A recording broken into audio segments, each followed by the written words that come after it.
श्रावण मासे हर्ष मानसी हिरवळ दाटी चोहीकडे क्षणात येऊनी सहसर शिरवे क्षणात फिरली ऊन पडे असं ज्या श्रावण महिन्याचं वर्णन केलं जातं तो श्रावण संपत आला की आपोआप वेध लागतात कान्होपठाराच्या मानाच्या शेकडो वर्षाची परंपरा असणाऱ्या बैलपोळ्याचं। हाच बैलपोळा महोत्सव येतोय दिनांक 22 व 23 ऑगस्ट रोजी संपन्न होतोय।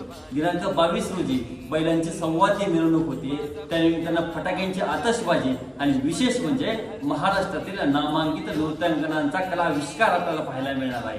तर दिनांक 23 रोजी आई गौराई देवीची यात्रा संपन्न होती।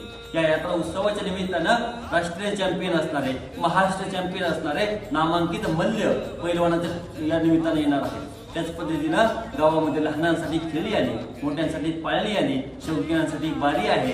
एवढंच नाही तर यात्रेच्या निमित्तानं पुन्हा एकदा दिलदोस्ती दुनियादारी सुद्धा एकत्र येणार आहे।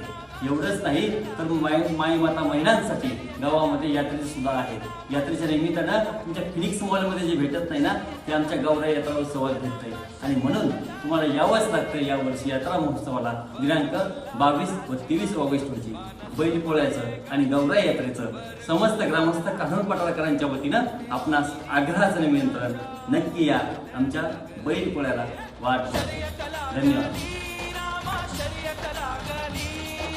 शर्यत लागली